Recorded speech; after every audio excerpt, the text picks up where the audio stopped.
노아가 950세가 되었을 때 죽었다 하는 겁니다. 이 죽음의 문제를 오늘 잠시 생각하고 정리를 좀 해보려고 하는데, 그 전에 앞에서 우리가 좀 다루지 않은 걸 하나를 좀 더 점검하고 그리고 죽음의 문제를 생각해 보려고 합니다.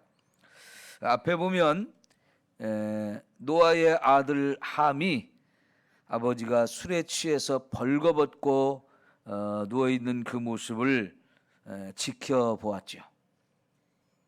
그 자체가 아주 심각한 범죄다 했습니다.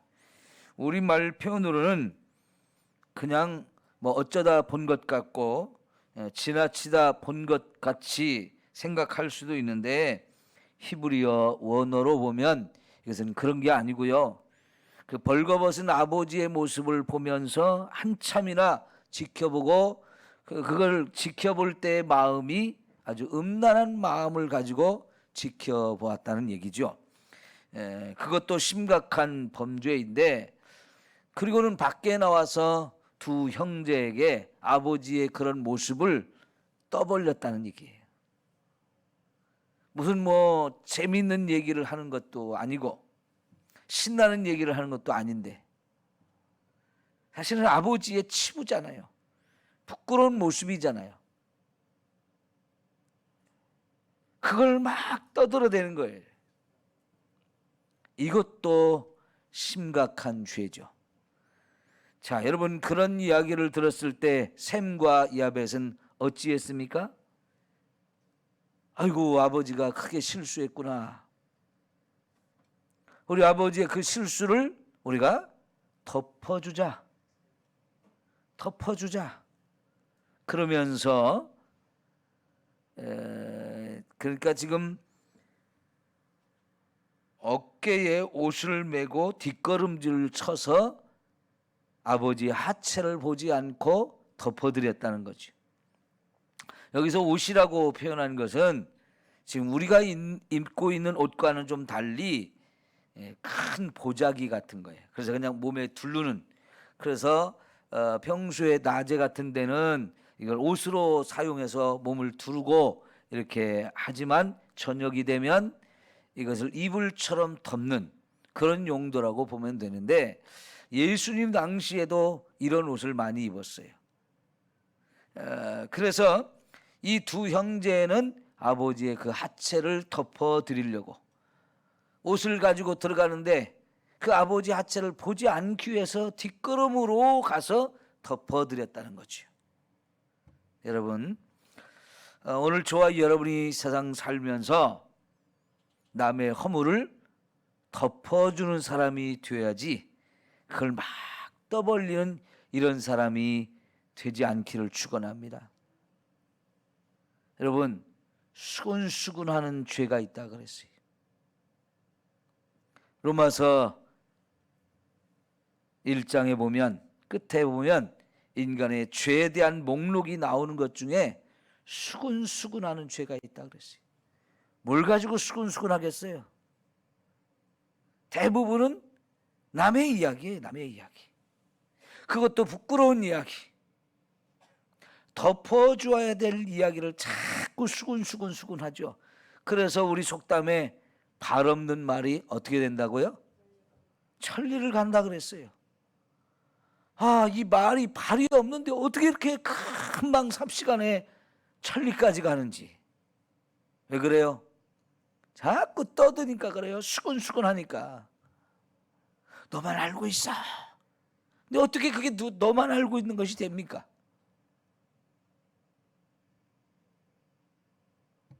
인간의 죄성이 그래요. 아버지도 이 속에 있는 죄성, 이 연약함이 그렇게 신앙을 잃어버리고, 그래서 술 중독자가 돼서 축태를 벌였는데, 아들마저 또 이렇게 되어지는 거죠. 너나 할 것 없이 저와 여러분에게는 이런 죄성이 있습니다. 이 죄성과 싸워 이겨야 되는데, 이런 죄성을 싸워 이겨서 관리할 수 있는 방법 뭡니까? 기도예요, 기도. 기도로 우리 자신의 이런 더럽고 추악한 모습들을 십자가에 자꾸 못을 박아야 돼요.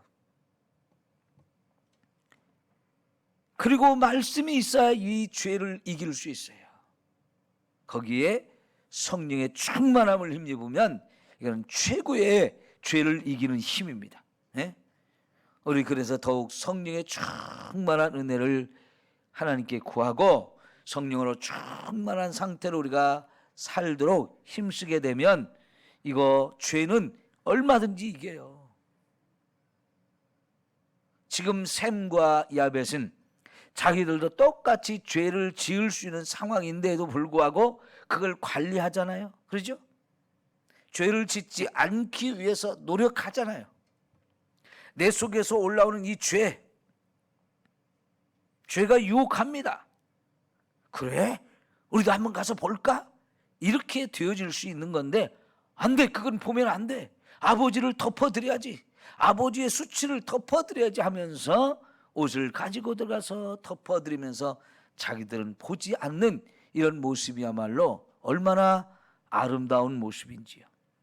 여기 덮어드린다는 단어가 사실은 레위기에 가면 굉장히 중요한 단어가 되는데 여러분 우리의 죄를 덮는다는 표현이 나오게 돼요. 제사를 드리기 위해서 제물을 잡을 때 거기서 제물의 피를 받잖아요. 그러면 그 피를 가지고 지성소에 들어가서 하나님 보좌 위에 피를 쫙 부어서 덮는 거예요. 뭘 덮습니까? 우리의 죄를 덮는 겁니다. 그 법궤 안에 하나님의 율법이 기록된 돌판이 들어있는데요. 그 율법은 바로 저와 여러분의 죄를 드러내는 거예요. 율법 앞에 우리가 섰을 때 이런 죄도 범하고 저런 죄도 범하고 다 죄가 드러납니다. 그런데 그 율법을 하나님이 보혈로 싹 덮어버리는 거예요. 피로. 그러면 율법에 의해서 드러난 죄까지도 다 덮어버려서 더 이상 저와 여러분의 죄를 문제 삼지 않게 만드는 것. 그래서 우리의 죄를 하나님이 용서하시고 이제 하나님이 우리의 죄를 등 뒤에 던져버려서 더 이상 우리의 죄 문제를 드러내지 않겠다는 거예요. 문제 삼지 않겠다는 거예요. 그것이 바로 죄를 덮는 거거든요. 여러분 하나님은 저와 여러분의 죄를 이렇게 덮어서 용서하기를 원하셔요.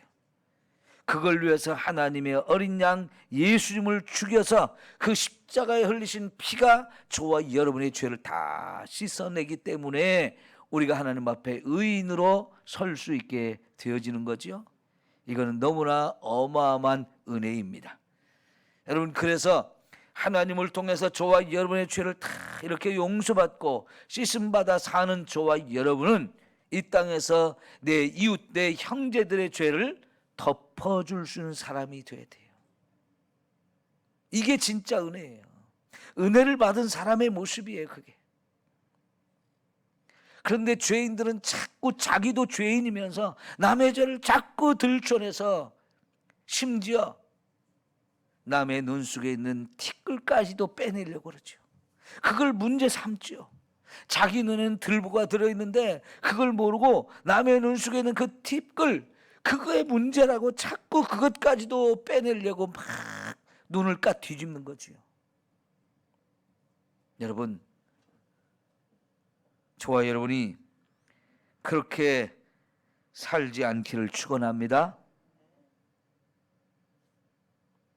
자, 잠언 17장의 말씀을 한번 찾아볼게요.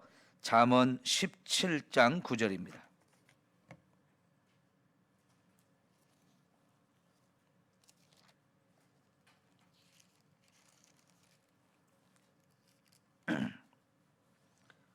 잠언 17장 9절 말씀.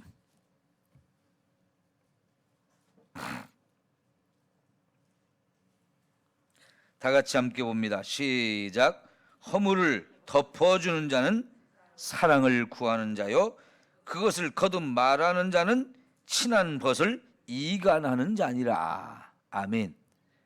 여러분, 허물을 덮어주는 자와 그것을 자꾸 드러내서 떠벌리는 사람, 두 사람이 여기 다 나오죠. 허물을 덮어주는 사람은 사랑을 구하는 사람이라는 거죠. 이게 진짜 사랑이라는 거고요.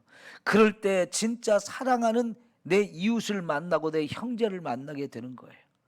그런데 자꾸 그것을 거듭거듭 여기저기 다니면서 이 사람한테 말하고 저 사람한테 말하는 이런 사람은 친한 벗까지도 관계가 깨져요. 친한 벗을 잃어버리죠. 오늘 저와 여러분이 정말 내 형제의 허물을 덮어줄 수 있는 이런 넓은 아량과 넓은 마음을 가질 수 있기를 축원합니다. 자, 이제 여러분 노아의 죽음의 문제를 한번 생각해 봅시다. 950을 살았어도 죽는 건 죽는 거예요. 그죠? 이게 인간의 한계예요. 지금의 우리가 생각해 보면 우리보다 10배 이상을 살았어요. 어마어마한 일이죠. 우리 80, 90 사는 거 진짜 대단하게 보이거든요. 90 살려고 해도 보통 건강이 아니면 못 삽니다. 근데 여러분 900년 이상을 살았어요. 이야, 진짜 대단한 건강이에요. 그런 건강을 하나님이 주신 거지요. 예? 하나님이 주시니까 그렇게 사는 거예요. 그러나 여러분 그렇게 살아도 죽어요. 이게 인간의 한계이고 인간의 문제예요. 인간의 가장 큰 문제는 결국 죄와 죽음의 문제이고, 사람들은 그래도 여전히 이 죄와 죽음의 문제를 해결해 보려고 막 몸부림을 치지만 인간은 이 죽음의 문제를 해결하지 못합니다. 자, 여러분, 우리 인간이 왜 이렇게 죽게 되었습니까? 하나님이 처음부터 우리를 죽는 존재로 지으셨나요? 그렇지 않았어요. 하나님이 처음 우리를 지으셨을 때 정말 그것은 죽지 않는 존재였어요. 죽지 않는 존재. 그런데 인간에게 죽음이 찾아온 것은 결국 죄 때문이죠. 창세기 2장에서 선악과를 따먹으면 어찌 된다고 했어요? 반드시 죽는다. 하나님 말씀하셨어요. 반드시 죽는다. 그래서 선악과를 따먹지 말라고 금지 명령을 내렸는데 결국은 아담과 하와가 이 선악과를 따먹었어요. 여러분, 선악과를 따먹을 때 하와가 먼저 따먹었는데 하와가 따먹을 때 그 옆에 아담도 같이 있었어요. 아담이 없을 때 하와 혼자 몰래 있을 때 그걸 따먹은 게 아니고 아담도 같이 있을 때 하와가 먼저 따먹고 그리고 같이 있는 아담에게 주었어요. 그래서 두 사람 다 책임이 큰 거예요. 그걸 따먹는 이 하와를 옆에서 아담이 지켜보았다가 하와가 먹고 아무 문제가 없다고 괜찮다고 그러면서 주니까 또 같이 처먹고 있어. 결국 그래서 죽음이 찾아왔죠. 로마서 3장과 6장에서 보면 우리 인간의 죽음이 죄 때문에 왔다고, 죄의 싹시라고 확실하게 분명하게 가르쳐 주죠. 그런데 이 죄가 모든 사람이 다 죄인인 거예요. 어떤 사람은 죄인이고 어떤 사람은 의인이고 그런 게 아니고 이 땅에 아담과 하와의 후손으로 태어난 모든 사람이 다 죄인인 거예요. 결국은 모든 사람이 다 죽죠. 이 땅에 안 죽는 사람 없습니다. 그래서 이 죄는 모든 사람의 문제이고 이 죄는 해결받아야 되는데 죄와 죽음의 문제를 우리 스스로의 능력으로 우리 스스로의 힘으로 이걸 해결할 방법이 없어요. 그 다 죽어야 되는데 하나님께서 저와 여러분을 위해서 친히 해결의 방법을 내주셨습니다. 하나님이 내주신 이 죄와 죽음의 문제를 해결하는 방법이 뭡니까? 하나님의 아들 예수를 이 땅에 보내서 그 예수 우리와 똑같은 인간으로 태어나서 우리와 함께 살다가 우리의 모든 죄를 그분이 다 짊어지고 우리의 죽음을 그분이 대신 십자가에서 죽어주심으로 인해서 우리의 죄와 죽음의 문제를 한꺼번에 다 해결했어요. 그리고 그 예수님은 죽었다가 3일 만에 다시 살아남으로 인해서 죄의 문제가, 죽음의 문제가 더 이상 우리에게 문제가 되지 않는다는 사실을 부활을 통해서 확실하게 보여주셨습니다. 여러분, 나를 대신해서 죽어주신 것, 이 얼마나 큰 사랑이고 얼마나 큰 은혜입니까? 내 자식이 죽는다고 해도 우리는 대신 죽어줄 수 없어요. 내가 보는 앞에서 내 자식이 죽어도, 내가 사랑하는 사람이 죽어도 내가 대신 죽어줄 수는 없어요. 마음은 원이지만 실제로는 그렇게 할 수 없는 게 우리의 한계죠.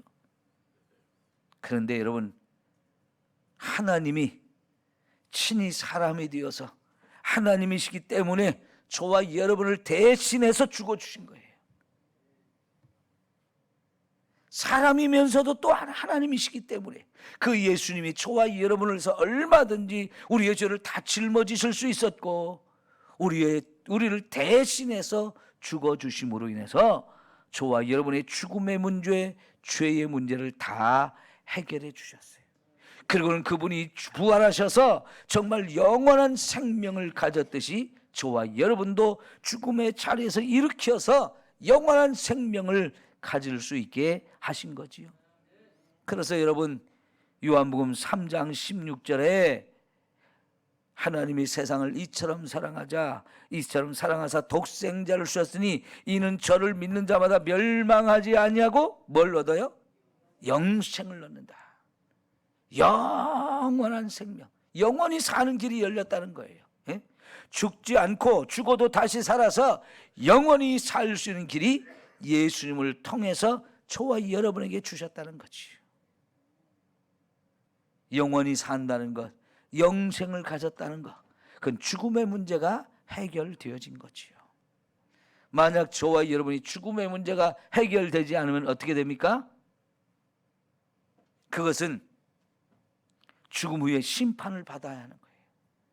그럼 그 심판을 통해서 우리의 죄가 얼마나 많은지가 다 드러나서 아무도 자기가 죄인이 아니라고 부인할 수 없게 만들어요. 맞습니다. 그 죄 내가 지었습니다. 거기 내가 있었습니다. 그 죄는 내가 지은 죄입니다. 우리가 다 인정하게 만들고, 그래서 우리가 지옥에 떨어져서 영원히 거기서 고통을 받을 수밖에 없게 되는 거죠. 죽는다고 문제가 해결되는 게 아니에요. 죽는다고 우리의 인생이 끝난 게 아니에요. 심판을 받고 그리고는 지옥에 떨어져서 거기서 영원히 죽지도 않고 고통을 받는다는 거지요. 여러분, 영생은 천국에서나 지옥에서나 마찬가지예요. 영원히 살아요. 죽지 않아요. 그런데 영원히 사는데 천국에서는 고통이 없이 영원히 사는 것이고 지옥에서는 영원히 고통을 받는 거예요.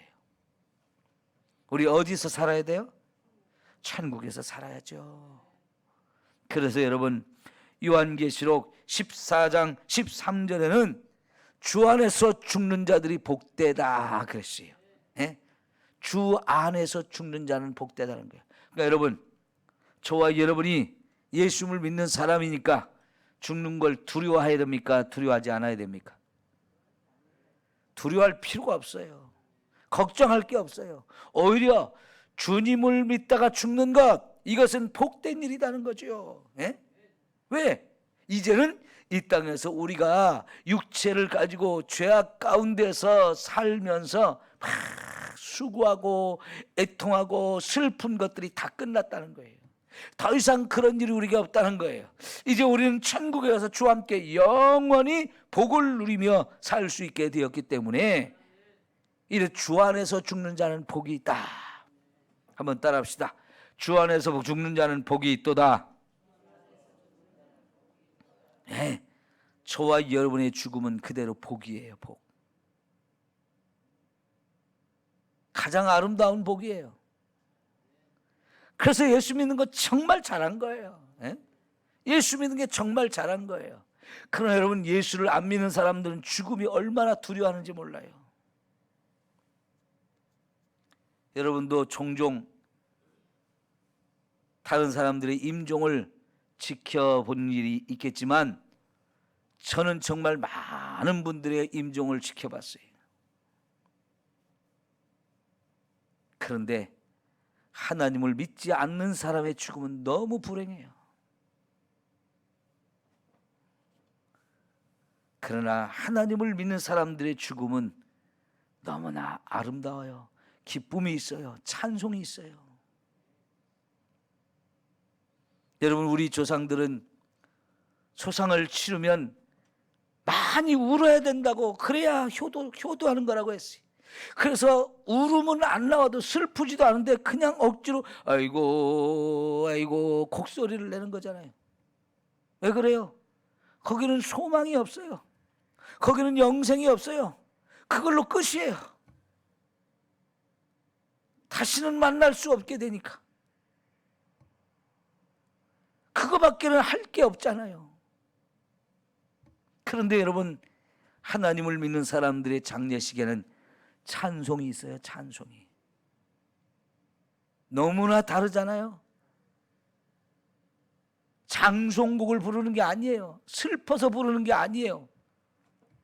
하나님께 감사해서 부르는 것이고 천국의 소망을 가지고 부르는 것이고, 아까 우리가 부른 찬송처럼 천국에서 다시 만날 것을 바라보면서 좋아서 감사해서 부르는 거잖아요. 왜요? 주 안에서 죽는 건 복이기 때문에. 여러분, 죽음을 두려워하지 마세요. 오늘 당장 저와 여러분에게 죽음이 온다 해도 하나님 감사합니다 하면서 나는 이제 천국 간다, 나는 이제 천국 간다 춤추면서 가야 됩니다. 네. 늙는 거 서러워하지 마시고, 하나님 죽는 순간까지 나 좀 지켜주세요. 힘 좀 주세요. 믿음 잃어버리지 않고 계속해서 주님을 찬송하며 주님의 일을 하다가 갈 수 있게 해주세요. 내 평생 소원 이것뿐, 주의 일을 하다가 이 세상 이별하는 날 주 앞에 가리라. 이 믿음 가지고 우리 끝까지 살다가 주님이 오라고 하실 때 주님 감사합니다 하면서 갈 수 있어야 돼요. 여러분, 사도 바울이 이제 내가 달려갈 길을 다 마쳤다, 내가 이 달려갈 길을 다 마칠 때가 가까이 오는데, 내 죽음의 날이 가까이 오는데 이후에는 나를 위해서 하나님이 예비한 면류관이 있는 것을 난 바라본다. 죽음에 대해서 초연한 사람의 모습이에요. 죽음을 조금도 두려워하지 않고 죽음의 순간이 오는 걸 참 감사하면서, 이제는 내가 막 지금까지 힘쓰고 애써서 달려왔는데 그 달리기도 마칠 때가 됐다, 이제는 쉴 때가 됐다는 거예요. 참 멋진 표현이잖아요. 그죠? 예. 죽음의 순간이 다가오는 것을 느껴질 때 하나님 감사합니다, 이제 달려갈 길을 다 마치고 내가 죽게 갈 날이 가까이 왔다는 걸 바라보면서 하나님 감사합니다 하면서 죽음을 이렇게 감사함으로 받아들일 수 있는 저와 여러분이 돼야 돼요. 믿음이 우리를 그렇게 만들어요. 믿음이. 그러나 여러분, 믿음을 가지고 한평생 살다가도 믿음이 식어지면 그런 사람은 또 죽음이 두려워져요.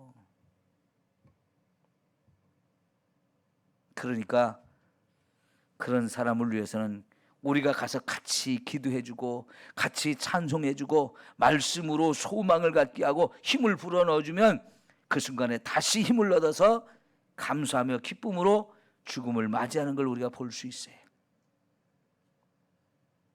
죽음에 대해서 두려워하지 말고, 이건 복이다, 이 죽음이 오히려 우리를 이 세상을 떠나서 하나님께 가게 하는 통로구나, 과정이구나, 이렇게 생각하면서 여유롭게 믿음으로 받아들이고 여유롭게 받아들일 수 있는 저와 여러분 모두가 되기를 축원합니다.